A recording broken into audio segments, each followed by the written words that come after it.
when I went back to college, I decided the kind of research I wanted to do is the kind that kind of restores aspects of our history that were lost.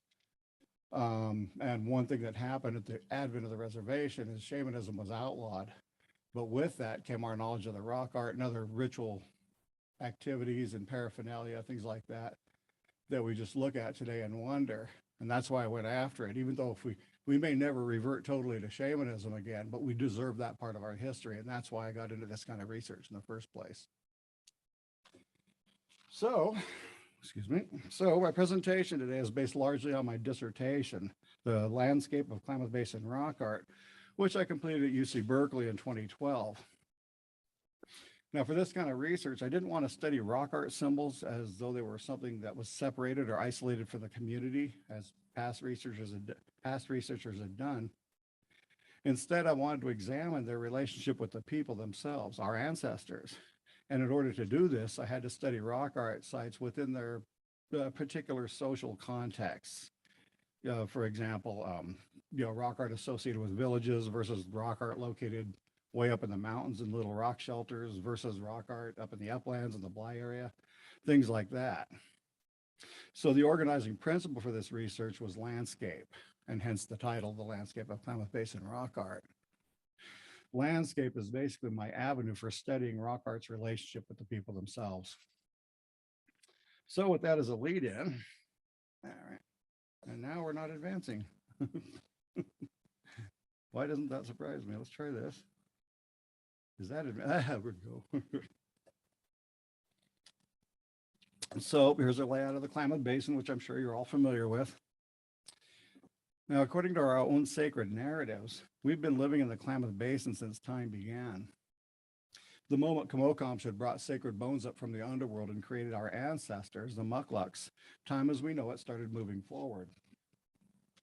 Now, archaeological evidence shows that there were people living in the Tule Lake rock shelter as early as 13,000 years ago. And more recent work supervised by Dennis Jenkins shows that our ancestors were living in the Northern Great Basin 14,230 years ago. And I'm talking about his ongoing work at Paisley Caves. Whatever evidence you want to go with, I think it's safe to say that we've been living on this landscape literally since time immemorial. And that means, of course, beyond all capacity for human memory. Now, even though we're separate groups today, the Klamath and Modoc were once a unified people, collectively known as the Muckluks. In Albert Gatschet's ethnographic report, Toby Riddle, otherwise known as Wainema, had reported that some of the Modocs started separating from the Klamath around the year 1790, and then once again around 1830.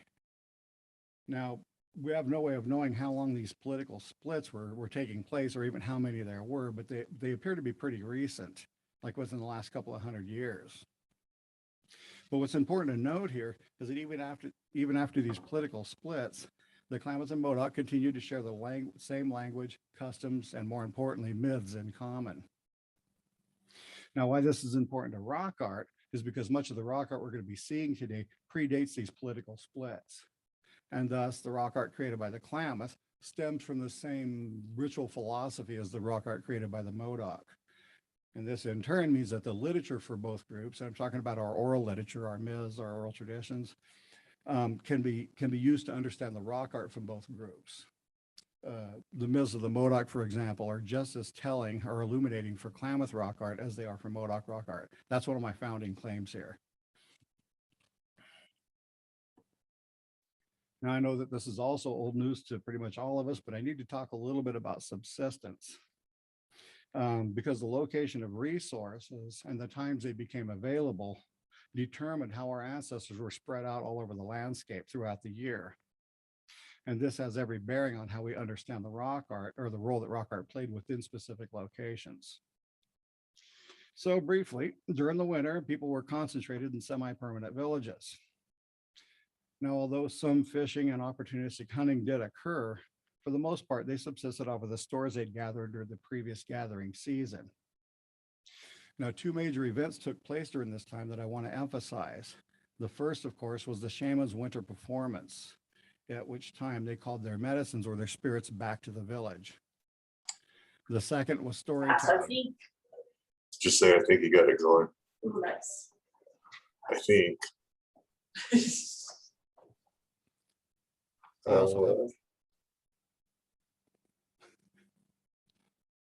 also have a voice throwing act, just so you guys know. Anyway, two major events. Sorry, I said that already. Now, those stories could be told at any time throughout the gathering season or any time of the year. The winter was a particularly opportunistic time for elders and gifted storytellers to recount our group origins and, of course, to describe past mythological events that had taken place in our landscape, events always involving powerful supernatural beings. Now, I can't overstate how important it was for people to know these stories, not only for a sense of communal identity, but also because of their spiritual potency. I'll just leave it at that for now. So this went on during the winter, but once the snow started to melt off and the first buds appeared in the trees, people started leaving their winter lodges to start setting up camps around the rivers and streams to take advantage of the sucker runs. Others, went about trying to hunt, gather roots, and collecting duck's eggs. Now, this went on for maybe as long as 2 months, with people gathering more and more resources as they became available. But later on in the spring and on into the early summer, as fishing continued, more and more people would break away from fishing camps in order to harvest camas, apaws, and other roots out on the flats, while others hunted returning game in the surrounding lowland hills. So you can see the people are starting to break up now. Now, still later in the summer, larger family groups would migrate out to the marshes and along the lake shores to begin their wokus harvest. And at about the same time, waves of smaller family groups and smaller task groups would head up to the uplands, like in the Bly and Beatty area, to establish mountain camps where they continue to harvest apaws, berries, and seeds, and also to hunt for larger game, deer, elk, and antelope. So they continued to do this until the late fall, when the threat of snow finally forced them to return to their lowlands and begin rebuilding winter lodges. The end. No, I know this was kind of brief and that this seasonal schedule is pretty much old news to most of us, but I wanted to make an important point. See, as the gathering season progressed, these group dispersals intensified, progressively reducing the size of villages and larger gathering camps as people continually moved to hunting and gathering camps in the uplands. So by late summer, village populations were at their lowest, while people gathering resources in the uplands were spread out across the landscape as widely as possible. And here's the fine point. These population dynamics had a significant impact on the shaman's ritual influence over the people. See, during the winter, when people were concentrated in villages, while the shaman's ability to protect people from dangerous spirits was at its strongest. While in the summer, with people spread out all over the uplands and the landscape, all over the landscape in the uplands, it was at its weakest. So without the shaman's protective influence, people in the uplands were highly susceptible to contracting sicknesses caused by malicious spirits. That was the shaman's job, to fend them off. And this, as we shall see, is going to be reflected in the rock art in these locations. Just something to keep in mind as we proceed.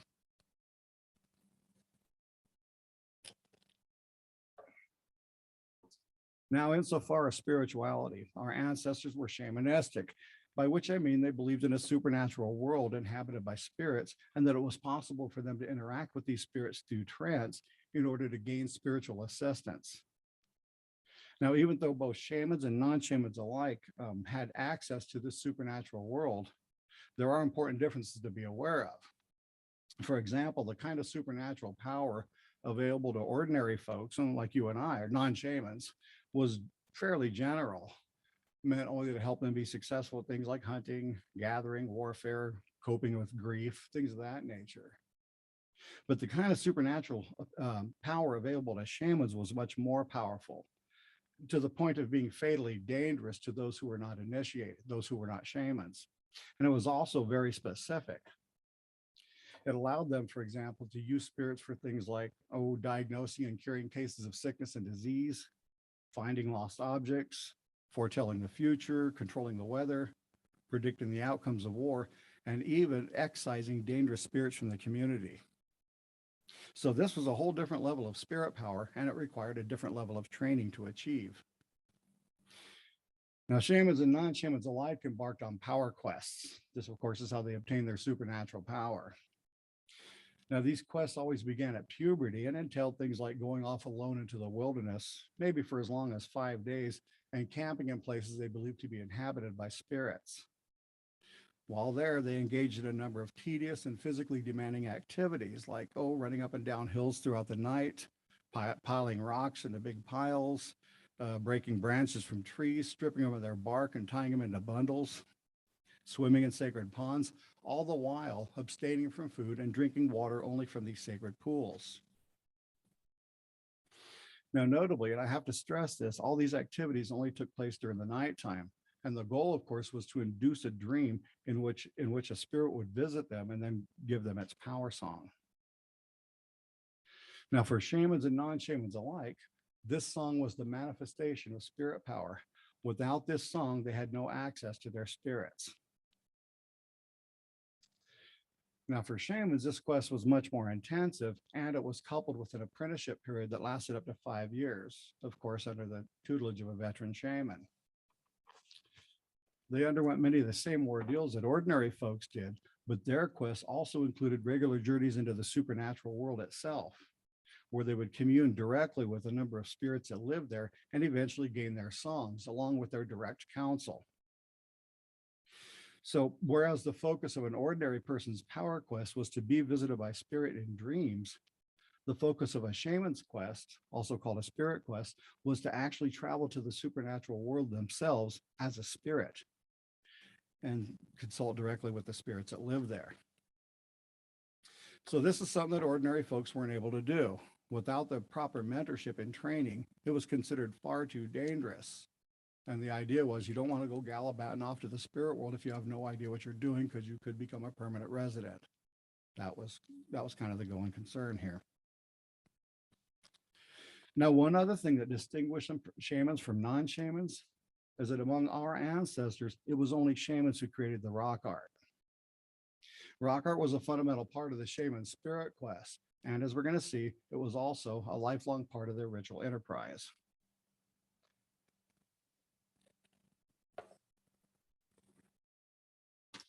So here's some examples of Klamath Basin rock art. And in archaeological terms, and I quote, the Klamath Basin rock art style is characterized largely by abstract geometric figures that are predominated by circle and zigzag motifs. That's pretty exciting, ain't it? No. During this presentation, I hope to demonstrate that by looking at rock art through the lens of shamanism and myth, you'll be able to see why these markings have very distinctive identities and supernatural uses. Myth in particular contains tons of very detailed information about the spirit helpers that shamans use in their ritual practice. And as I hope to demonstrate, many of these rock art images symbolize these very spirits.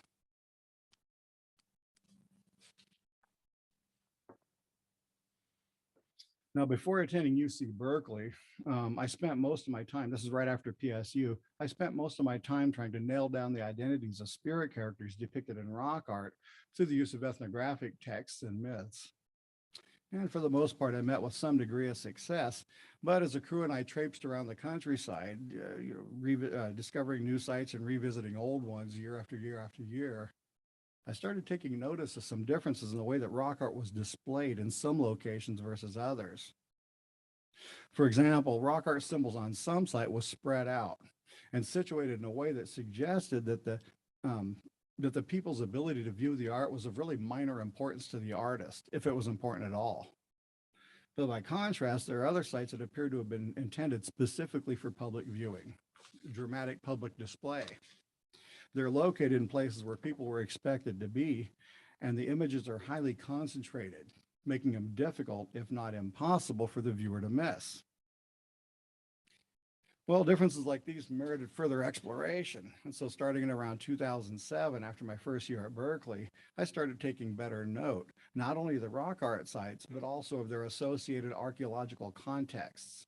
And in time came to realize that there was a pattern emerging. And just so you know, right from the get-go, I didn't dig. I only do surface survey and inventory, just FYI. But that is that the differences I had noted between rock art sites appeared to be a function of their social context, which was identified by the archaeological materials. a village site, for example, will have a very different archaeological signature than, say, a large-scale hunting camp or a fishing camp, and so on and so forth. Well, in time, I became aware of three distinctive contexts in which rock art occurred and appeared to differ predictably. And predictably was huge because it gave me something to test. So when the time came for me to finally identify a dissertation topic, I decided to test this emerging hypothesis, which centered around these three distinctive social contexts. The first of these contexts is, of course, settlement sites, by which I mean large permanent villages or large seasonal camps used for more than a few months, like our fishing camps and our WOPIS camps. Rock art associated with these locales appear to exhibit properties not found in any other context. First off, the imagery is almost always iconic, meaning that they represent discrete characters or items that were culturally recognizable. Now, this is in contrast to entoptic images, which have more to do with trance. And we're going to be discussing that more thoroughly later in the presentation. But as we're going to see, all these iconic figures can be traced directly back to myth. And that, of course, makes our myths indispensable for understanding the rock art. Second of all, rock art images in the settlement context were not hidden from public view, but neither did the artist make any great effort to make them visible to the general public. And this suggests, of course, that their purpose did not depend on the public's ability to view the art.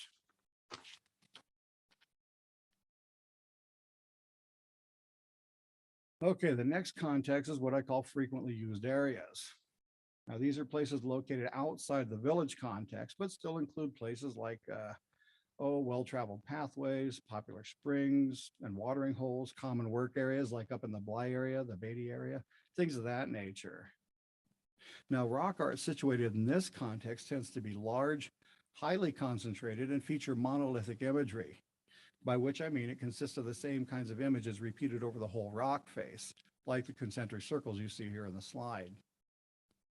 Also, sites like these tend to be conspicuously located, very noticeable to the people who were expected to be in those locations and presented, well, much like a billboard. And then finally, there are rock art sites situated in isolated contexts, which I've dubbed special use areas. Now, these are sites located in places like deep caves, high mountain rock shelters, retreats, or in other places that were somehow isolated from everyday activities, separate from the more mundane aspects of life. Now, notably, the imagery in these locations was entoptic in nature, showing the strongest evidence that they were inspired by the artist's encounters with the spirit world through trance.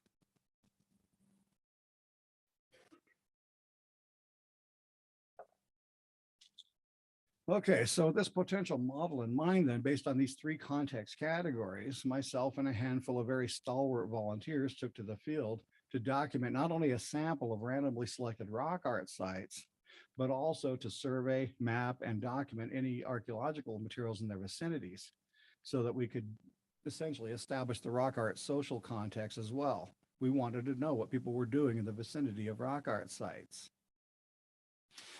I also looked at the available ethnographic materials, and I talked to some tribal members about ancestral land use and subsistence patterns, and a few even shared with me what they thought about the rock art.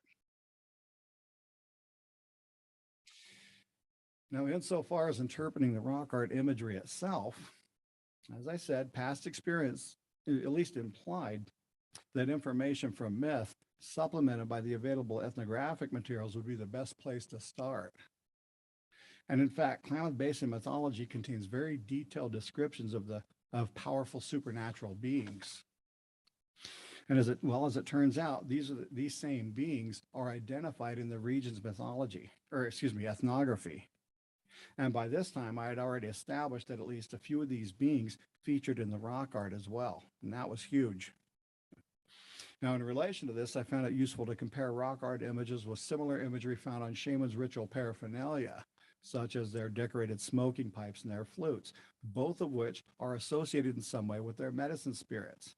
And this is especially true in the myths, not so much in the ethnography, but in the myths. I also reviewed the ethnographer Albert Gatz-Chet's various lists of Klamath shamans' incantations or their medicine songs, shamans' medicine songs, to see which characters or objects appearing in the rock art actually had a spirit song with which shamans might use to invoke them into their ritual service. Lo and behold, as it turns out, many of them did, and that told me I was on the right track. So taken together then, these combined resources form like a web of context, or a web of literature, as it were, that provided me with just enormous insight, not only into the characters depicted in the rock art, but also how they would have been used in the shaman's ritual service. So in all, then, we documented 15 Klamath Basin rock art sites and their associated archaeological context when present. Today, however, in a great show of mercy, I'm just going to show you one example from each of my context categories, so we have plenty of time for discussion afterwards.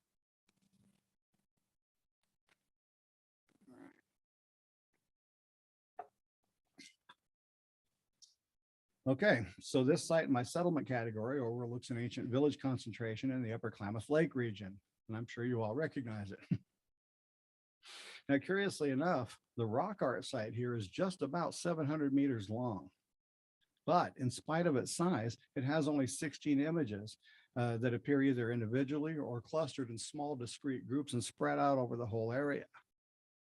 Now, they're not overly large, and they're not situated in such a way that suggests that they were meant to be noticed by the villagers, despite the rock art's close proximity to the village. Of course, here's a sample of some of the imagery. And as I said, most or all of these figures represent powerful mythological beings. And in a few notable instances, multiple mythological beings were combined to form a single motif. And we're going to actually be looking at one of these shortly.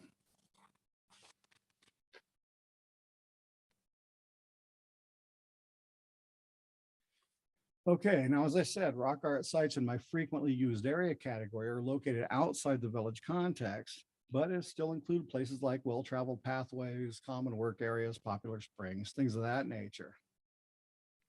Now, the site in the slide here overlooks a work area in the Klamath-Modoc uplands where our ancestors would travel to during the spring and especially the later summer to hunt and to gather and process various resources, supplementing the vast stores of suckerfish and wokus they'd gathered earlier in the season in the lowlands. Now, the archaeological evidence associated with this site includes lots of debitage, small scattered obsidian flakes, edgework flakes, which were used for cutting edges or sometimes hide scrapers, broken projectile points, basalt choppers, ground stones, grinding slabs, essentially the kinds of things people would use to procure and process resources. Now, note again that the images on this site are large, they're very concentrated, and they're monolithic. This rock art panel is about 15 feet high and about 15 feet wide, and yet it contains 53 concentric circles. Okay, 53. Now compare that with the site that was 700 meters long and contained only 16 images spread out.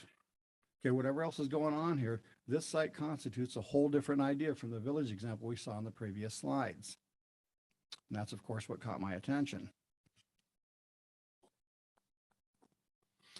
Finally, this special use site is located in a cave within Lava Beds National Monument and can only be accessed through this hole in the cave ceiling up here. And actually, it's a collapsed lava tube. Today, as you can see, its access is blocked by this locked iron grate. But even in pre-contact times, the only way to enter this cave was by using a rope or a ladder. And this suggests, of course, that people could not casually enter this space. Ergo, this space was not a casual hangout for the people. It was not set aside for mundane uses. Here's an example of some of the images in this cave. And as you can see, these are very different from the medicines we saw in the settlement context and the monolithic imagery we saw in the uplands. These are examples of the entoptic imagery I mentioned earlier, images associated with trance and thus with the spirit world. Okay, so these then constitute my three context categories: settlement sites, frequently used areas, and special use areas. And as you can see, there are notable differences in the way that rock art was displayed in each of these contexts. So for the rest of our time today, we finally get to see some rock art. I want to revisit each of these sites and share with you my interpretations for the rock art within their distinctive social contexts. So starting once again with village or settlement sites. Don't hesitate to slow me down because I get excited and I just start babbling. Given shamans' roles as doctors, it made sense to me that the kind of rock art that we would see in the settlement context, where their clientele were courted during the winter, would be associated with their ritual curing practice. So my claim, the claim I tested, is that rock art images in this context depict important figures from myth that served as shamans' medicines, otherwise called their spirit helpers, which they used to both diagnose and treat cases of sickness and disease. So in other words, these images are shamans' medicines related to ritual curing. They have very specific uses. Now, the myths and the shaman's incantations are in complete agreement with this, and there also seems to be some limited ethnographic support. And I say limited because ethnographers focus so little attention directly on rock art.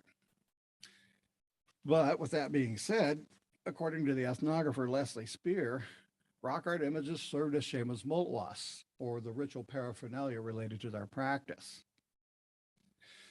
So even though he says relatively little about the rock art, he does link it directly to shamanism. And that's a hugely important point because it gave me something to study. It told me this, by studying shamanism, I would gather insight into rock art. So there was an avenue for me to study. Now, at the same time, the ethnographer Albert Gatz-Chet included painted rocks in his list of shamans' incantations, which was part of his larger ethnographic study. So in other words, shamans were actually singing to painted rocks, indicating that shamans regarded them as spiritual entities that could be ritually invoked into their service by singing the proper song. Remember, that was the point of having a spirit song, okay, to invoke spirit help when you required it. Ergo, painted rocks must have depicted their spirit helpers. That was my bridging argument and what I was testing. So with this explanation in mind, we're going to sidetrack for a moment and take a closer look at some of the iconic figures depicted in the settlement context, starting with the nucleated concentric circle, or the sun disk, which in myth represents the medicine tool of Kamokamsh. Kamokamsh, of course, was our creator and the founder of shamanism. And accordingly, he's every shaman's primary spirit helper. The Modoc call him Kamush. So in myth, Kamokamsh is intimately associated with the sun disk. In the story like Kakawas, Kamokamsh saw that the disk was bright and it was beautiful and it had the power to make him immortal because of the sun cycle of perpetual regeneration. And so he acquired the sun disk for himself and placed it in the center of his back where it grew to become a permanent part of his body. So by virtue of the sun's regenerative properties, Kamokamsh's possession of the sun disk made him immortal. So according to these tales then, the sun symbol represents the power of physical regeneration. And this essentially identifies the sun disk as a curing symbol. Accordingly, Gatz-Chet identified the sun as a subject of Klamath shamans' incantations. So it follows that shamans would have invoked this symbol to ritually cure or to revitalize their patients. But when you read through these tales, you actually come to realize that the sun disk isn't powerful all on its own. In fact, it was its relationship with the morning star and the sun halo that made the sun disk so powerful. The morning star, of course, is what brings the sun to life each morning and then follows it west to rescue it from the spirit land every evening. Our ancestors called this star Pshageknik, or the gopher. And forgive me if I destroy some of these pronunciations, but Pshageknik, the gopher. And similarly, the sun halo symbolized the guardian of the spirit land, which is located in the west where the sun goes down. Now, this is a spirit we called Waskamush, who was the brother of Kamokamsh. In the land of the dead, the spirit Waskamush was chief of all the inhabitants there, who, like him, determined whether or not newly arriving souls were ready to dwell there among them. And if not, well, then they made every effort to pressure these lost souls to leave, return to the land of the living. I mean, you're not welcome in the land of the dead if you're not actually dead. You know, we do have our standards. So for shamans, Waskamoose would have been a pretty handy medicine to have if you were trying to save someone's spirit from leaving its host body and traveling to the land of the dead prematurely. And in fact, this was actually a common diagnosis for unexplained sicknesses, the premature loss of your soul. Maybe you fell asleep with your head facing west. That was a dangerous thing to do because of its direction, that's the direction of the land of the dead. Well, the shaman's cure for this was to call or coerce the wayward soul back to its host body and thus save the patient's life, as described in this quote from Myth at the bottom of the slide here. And of course, they needed the appropriate spirit helpers in order to accomplish this. And that, of course, brings us back to the sun disk. I'll give you a second to read that.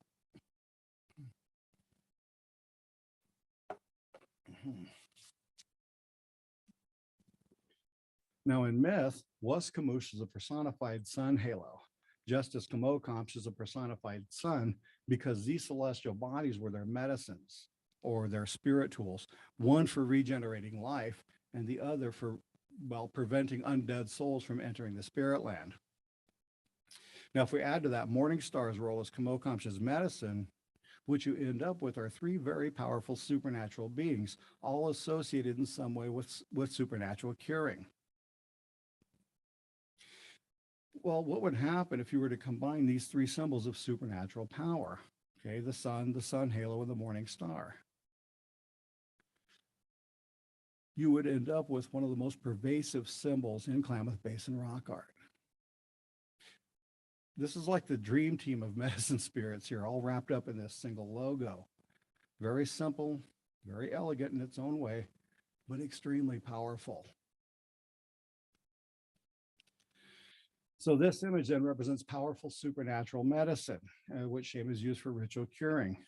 And this is why it appears in the settlement context, where so many other shamans' medicines were also present. And in fact, these are pervasive throughout the Klamath Basin.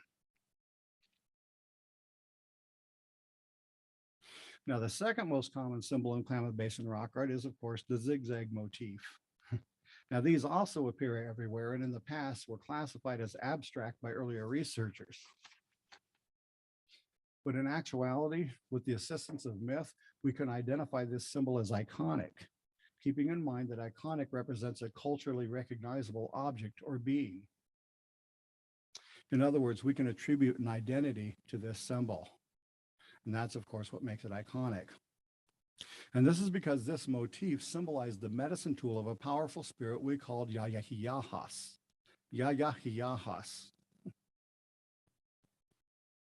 When shamans wanted to consult with their medicines in cases of sickness and disease, they had to go to the deserted house pit of a dead shaman, and they could only do this at nighttime. After some ritual smoking and singing, Yayahiyahas would appear and then lead them to a place where supernatural beings lived, a spirit haunt, if you will. Once there, shamans were then free to consult with their medicines about their patient's particular case. So in short, the only way shamans could access their spirits was with the assistance of Yayahiyahas. And the reason for this is because Yayahiyahas is the spirit of thunder, and as such, he wields thunder's terrible weapon, which of course is Lameash, or lightning. Now, lightning, according to the ethnographer Vern Ray, was among the primary spirit helpers that shamans called upon in any ritual curing ceremony. And this, of course, is because lightning enabled them to see what they could not otherwise see. Lightning, after all, illuminates even the night sky. And so, by way of metaphor, any shaman who possessed lightning as a medicine was empowered to see into the dark world of spirits, which is located inside the earth. Or similarly, and probably more to the point for our purposes, it allowed them, they could also see spirits hiding nearby that might be causing illness and disease in the village. So in this regard then, lightning enabled shamans to reach diagnoses. That is, to locate and identify the supernatural cause of sickness. Now, if you take a close look at the zigzag in the slide here, you'll notice that there are a couple of circles appearing right about the middle, right here. And apparently these circles were meant to depict eyes. Well, when you think about it, I mean, what better metaphor for a shaman's vision supernaturally enhanced by the spirit lightning? My claim is that this figure represents a shaman's ability to see into the spirit world. That is the ability to locate and to identify spirits, which incidentally was a significant part of their ritual curing enterprise. So Yahya then, through his medicine tool, lightning is the mechanism shamans use to see into the spirit world. His power gave shamans their enhanced otherworldly vision.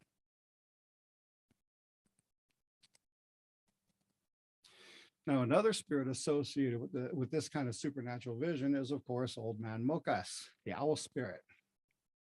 And actually, owls of all kinds make up an important part of the shaman's toolkit. And this, of course, is because of the owl's amazing vision, which enables it to hunt at nighttime.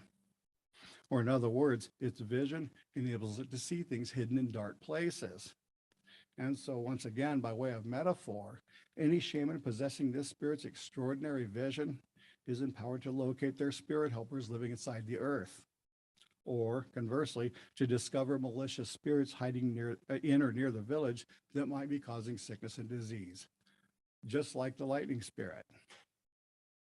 So both the lightning spirit and the owl spirits then each offered shamans some impressive supernatural vision, which they used to locate spirits and thus to identify the spiritual cause of sickness.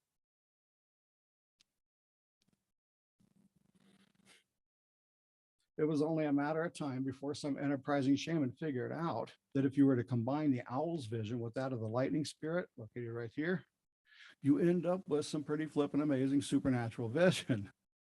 And that's exactly what we have going on in this slide here, folks. This image is like supernatural vision on steroids, right? And the artist even added an extra eye to this composition just to drive that point home. In other words, this composition represents something other than normal, ordinary vision. This was something extra. This was something supernatural. And that, of course, was the whole idea. You see, without the ability to diagnose the cause of someone's sickness, shamans couldn't effect a cure. And diagnosis started with being able to identify the culprit spirit, which, as I said, was usually hiding someplace in or near the village.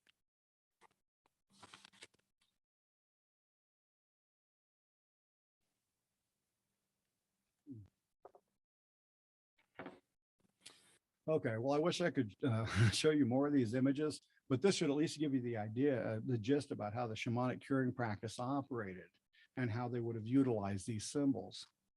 And that's what rock art in the settlement context is all about. It exhibits the medicines shamans needed to both diagnose and treat cases of sickness and disease. Okay, so moving on here. Bear with me on this one. Rock art associated with frequently used areas was clearly meant to be encountered and experienced by others.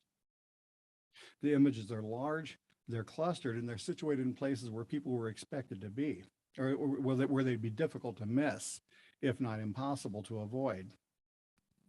Now, the simplistic and monolithic nature of the imagery suggests that they were meant to be recognized by those who encounter them, much like you and I would recognize a logogram today, like a handicap sign. Well, because it was a medicine disc of Camocomph depicted in these places, these sites carried a strong reminder of the shaman's supernatural powers. Remember, Camocomph was every shaman's tutelary spirit, and the sun disk was the symbol of his supernatural power, as well as that of the shamans. This was probably the most powerful symbol shamans could depict outside of the village context and still hope to inspire some kind of effect on their viewers. And that's essentially what I think, or what I thought I should say, was going on in these places. And I'll explain in a minute. Rock art in this context category was intentionally situated in well-frequented, conspicuous places for just that purpose, to advertise the shaman's supernatural powers in a way that would inspire some kind of effect on its viewers. Now, I know that sounds kind of weak, but bear with me. This makes a certain kind of sense when you consider that a shaman's job security rested largely in your belief in their supernatural powers. See, in the village or in other populated areas, you see shamans all the time. That they made sure that you did. Okay, they have the largest lodges and their lodges are the only decorated structures in the community, covered with emblems of their supernatural powers. Shamans were certainly the most outspoken and strangely behaved members of the community, and they wore the most elaborate regalia when the occasion called for it. Moreover, they never passed up an opportunity to shine, especially if it was at the expense of someone considered to be prestigious, like a village leader. So in short, you knew they were there, and their presence always reminded you of their supernatural powers. Shamans were a constant advertisement unto themselves. But once the people left the village and scattered all over the uplands, well, then there was no mechanism for shamans to maintain their influence over the people, except for them to insinuate themselves in people's everyday activities. And what better way to do that than by concentrating emblems of the most powerful entity in the Klamath-Modoc pantheon of spirits in a way that was impossible to avoid. So stated differently, this was a way for shamans to presence themselves when they were absent. Now, the available ethnographic materials lend some support for this interpretation. In a letter to the ethnographer Albert Gatz-Chet, Dr. Dennison, who was the Klamath Agency physician at the time, described numerous boulders in the upper Klamath Lake area that were covered with red and white concentric circles. And he provided this sketch in his letter. Now, according to his informant, a Klamath woman named Minnie Froben, these markings were made by doctors, by which she meant shamans, and meant nothing but to inspire fear of the doctor's supernatural powers. So this note from Minnie seems to indicate that these sites were meant to be seen and that they were meant to have an effect on their viewers, especially since they were located in places where shamans couldn't always be present, but where people frequented as a matter of routine. Now I have to step back from this. Let me quickly add that I don't think that the purpose for these sites was merely for showing off the shaman's supernatural powers, like I just got through saying. That just happens to be all the evidence I had when I was writing my dissertation. But we got to remember that these symbols represent the most powerful, potent supernatural medicine available. I don't think shamans would have wasted their use on simple vanity. So instead, I want to propose a different explanation. When our folks were gathering resources in the uplands outside of the protective influence of village shamans, they were at risk for contracting sicknesses caused by, roving malicious spirits. In response to this risk, I think, and I have to underscore this, I think shamans placed medicine on the landscape in the form of these rock art sites and made sure people knew how to find them. So in other words, I think this is a way shamans protected people from sickness caused by malicious spirits when they were gathering resources in the uplands. That's what I need to test now. At this point, I have no evidence for this, other than the fact that shaman spirits were said to return to their homes in the winter mountains at the onset of spring, only to be called back to the village, at the onset of winter via the shaman's winter performance. I think, and I underscore again, I think sites like these are their mountain homes, and that here spirits continue to function in their curative roles. Between these two explanations, I have really shaky evidence, so I'm just going to have to leave it at that. This is something I still have to investigate.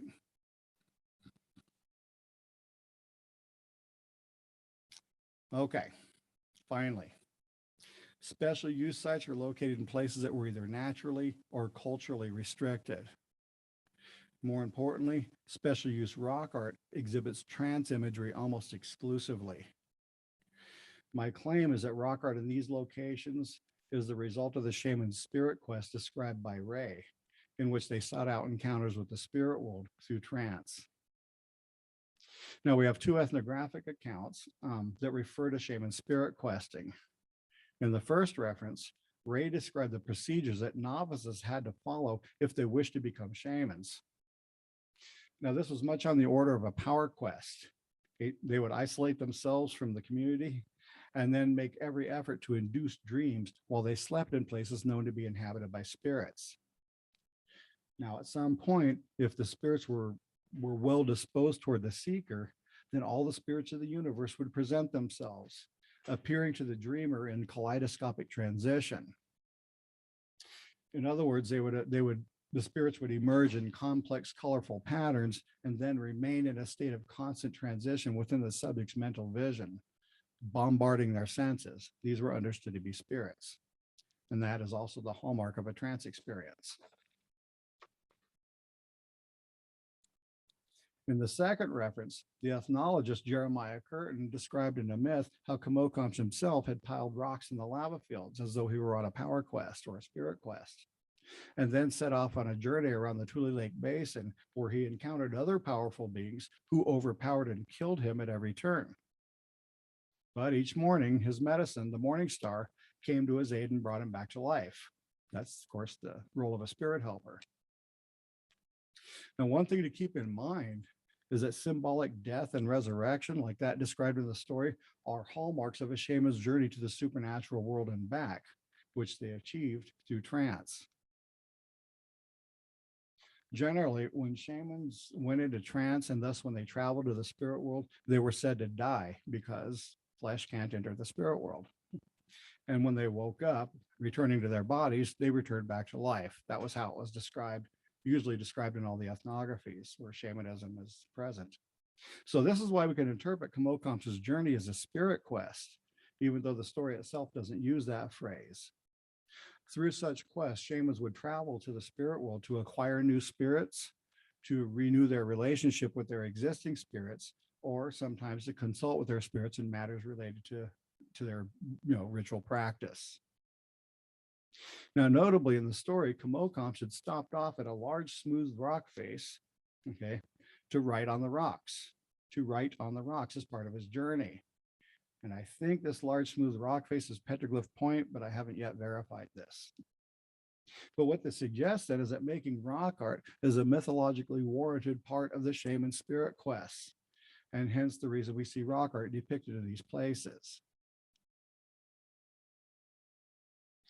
And that finally brings us to entoptic imagery and what it has to do with rock art and trance.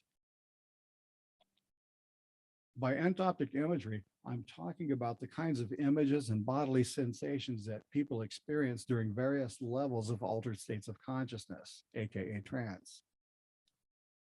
Now, a lot of studies in neuropsychology were done starting just before the turn of the 20th century.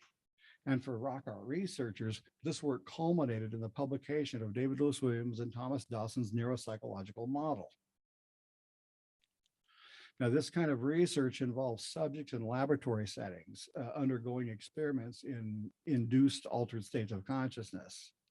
And throughout the study, they would describe to the researchers what they were experiencing at each level of their trance experience. Now, in the course of this research, it was discovered that the visual precepts witnessed by people under induced altered states of consciousness constituted more than just visual dust, as was originally assumed, I guess. These flashes of light that are bombarding their vision actually had form. And what's more, some of these forms were verifiably redundant. And what this means is that different people experiencing altered states of consciousness in other studies all reported seeing these same forms. Well, as it turns out, these redundant forms were hardwired into the human central nervous system itself. And that's why people in trance communities all over the world witness these common forms, according to this study. Now, the figures on the far left in the first diagram entitled Entoptic Phenomena are the most commonly recurring entoptic forms people witness under altered states of consciousness. And as you can see, these include fields of dots, zigzags, chevrons, spirals, grids, parallel lines, and so on and so forth. Now, in addition to seeing these images, subjects also reported experiencing a number of bodily sensations, like hearing the sound of rushing water or maybe a persistent buzzing sound. They had the perception that their bodies were being stretched or elongated, or the feeling of sheer terror coupled with trembling, useless limbs, essentially night terrors coupled with paralysis. The feeling of weightlessness, as though their bodies had been submerged in water or they had taken flight, what you and I today would call astral projection. Now, to the right of this list, you can see how these entopic phenomena in the model compare with rock art images among the San Bushmen in South Africa, the Coso Mountains in Eastern California, and of course with the Paleolithic cave paintings in Western Europe. Now, the rock art of the Sand Bushman is particularly important here, not only because Lewis, Williams, and Dawson had tons of Bushman ethnography to work with, but also because the related Kalahari Bushmen, whom they consulted with directly, were still practicing the same trance-inducing behaviors that had led their San cousins in the Drakensberg Mountains to create rock art more than a century earlier. Their description of trance experiences provided Lewis, Williams, and Dawson with a very strong informing context in which to understand the rock art.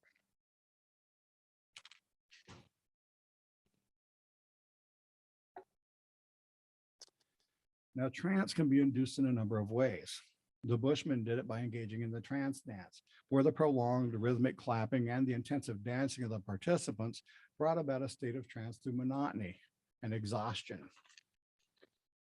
Sensory deprivation, such as complete silence and darkness for prolonged periods of time, can also bring about an altered state of consciousness.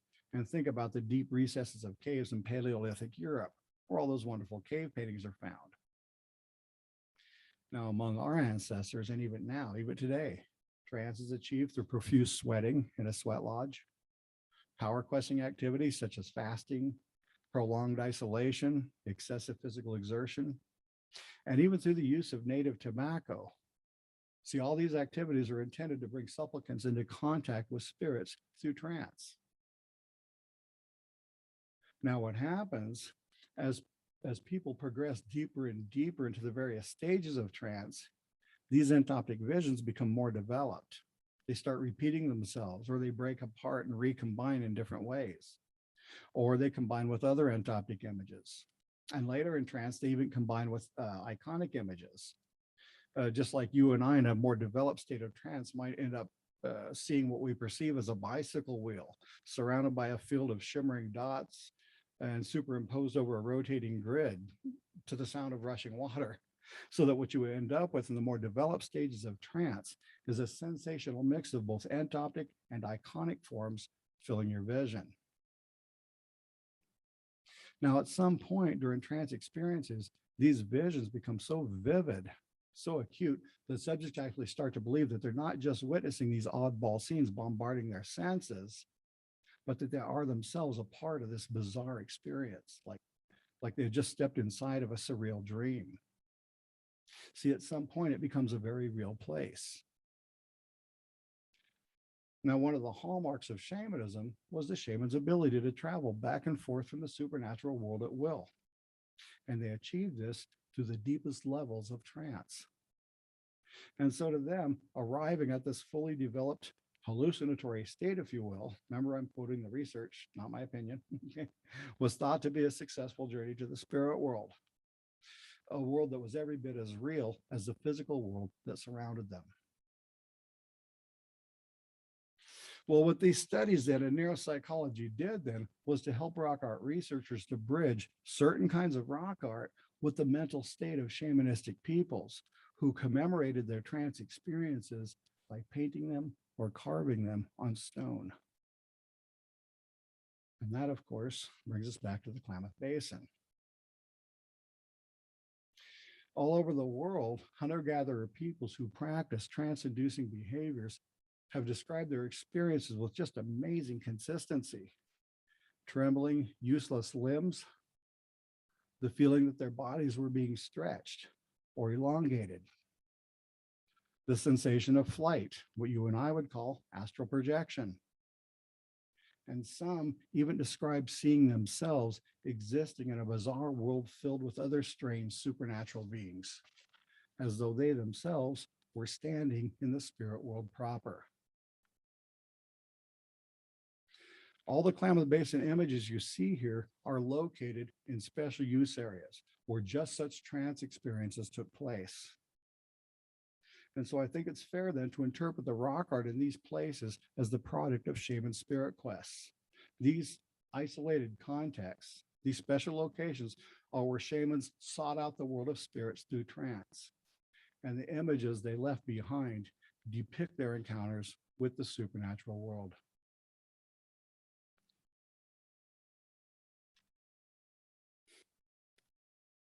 So that was the gist of my dissertation. And to briefly conclude, the main advantage for taking an essentially landscape approach toward understanding Klamath Basin rock art is that it has the potential to lead us to a more precise understanding of the imagery. Frankly, it makes us consider how it functions within contexts that were socially defined by our ancestors. See, our ancestors understood their landscape, not only in terms of where deer, elk, and antelope were available, but also where mythological beings lived and provided power to those who came seeking. It was a pluralistic landscape, defined simultaneously in both physical and spiritual terms. And notably, our ancestors drew no distinction between them. So to study rock art by itself, as though it were somehow separate from the more mundane aspects of life, invariably misses the people, and thus it misses the point. And that's why it was necessary for me to use an approach that considered both. Okay, well, thank you for your attention. As we move on to questions and answers, I'm just going to chug on my coffee, and the floor is now yours. No, really, it's all yours. I'm warmed up now. Go ahead. Oh, yeah. All right. In fact, let me just get off of this. I'm just gotta leave it there. It's seen at one of the places that you described on your slideshow. There's down by the Stronghold, the petroglyph Yeah. place, as a which did you describe that as? Special use area. Special use area? Mhm. I think when I visited that area a couple of times, and they said that back then it was surrounded by water. And the only way to get to it was by canoe. Oh, I didn't know that. Oh, you mean Petrichor Point? Yeah. Oh, yeah. Yeah, it was. That was pretty interesting. They either paddled their canoes or walked over the ice or, oh, sorry. Yeah, you're right. They paddled their canoe or walked over the ice. And the funny thing is when you read a lot in the myths about Kamokamsh and his habit toward people, there's a lot of fishing metaphors. And I have a feeling they swam for power while they were in the process of creating those designs. I think the name of that place is called Deosiwas, of Petrichor Point, Deosiwas, Stork's Bill's place. I remember storks staying knee deep in the water looking for their prey, just like Kamokamsh is waiting for us to go nearby so we can kill us. In other words, take us to the spirit world. I think there's a metaphor going on there because he's fishing, just like the stork is. I think that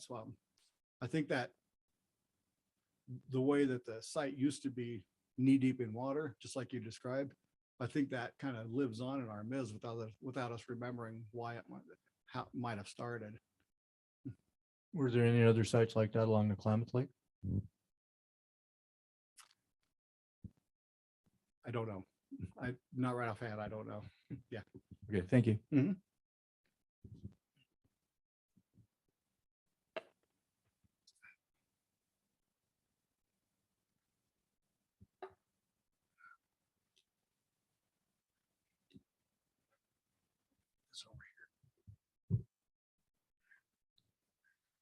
Hi, I remember when I went to your first presentation at the Klamath County Museum with my father, Uh-huh. and you were talking about some of those, it's the dot points that Mhm. talked about when the shaman would take the stick and move it into the rock to start that trance state and the age of how that was done and what that was done.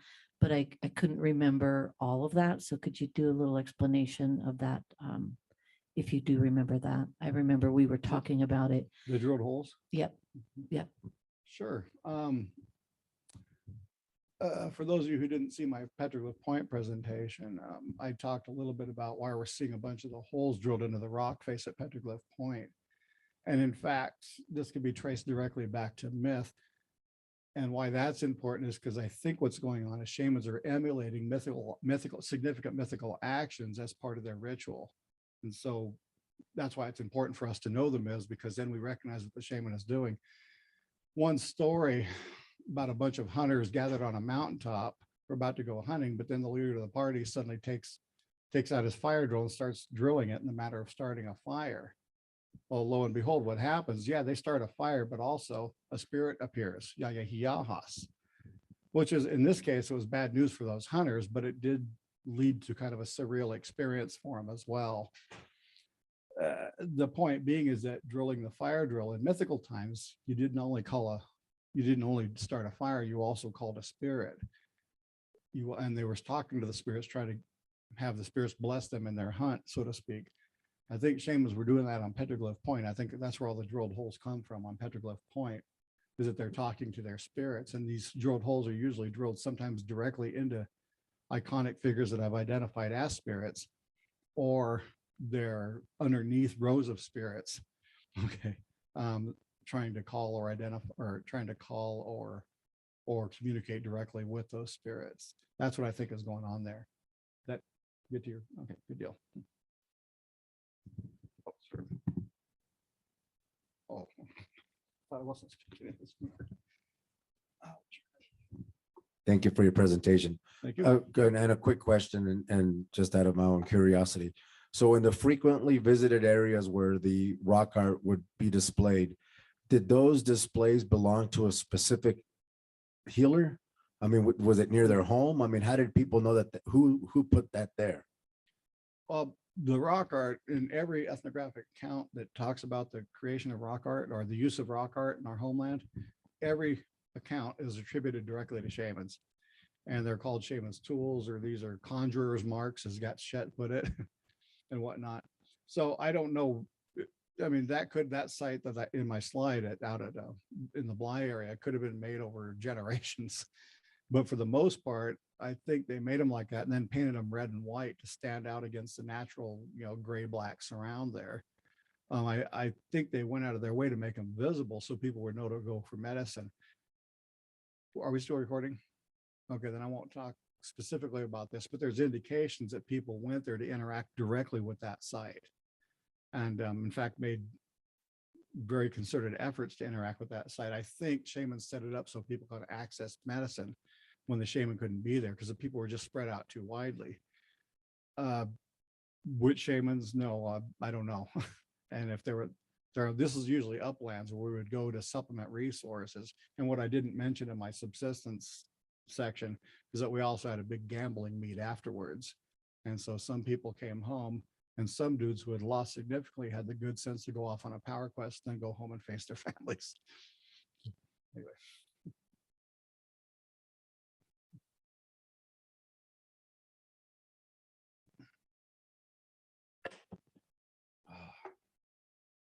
That's it. Wow. All right, well, folks, thanks for joining us, and hope you got something out of it. Sure. Oh, thanks. Thank you for that. And for the staff, we are having lunch outside here on the schedule, but hopefully you're coming back. And I know that you're coming back this afternoon for another presentation at 1:30, Leslie? At 1:30. So if you're on Zoom and if you know someone that would like to join it, that'd be great. And hopefully we'll be talking about your next lecture here. Oh, right on. Great, Well, thank- I had one in mind. Thank you. Food.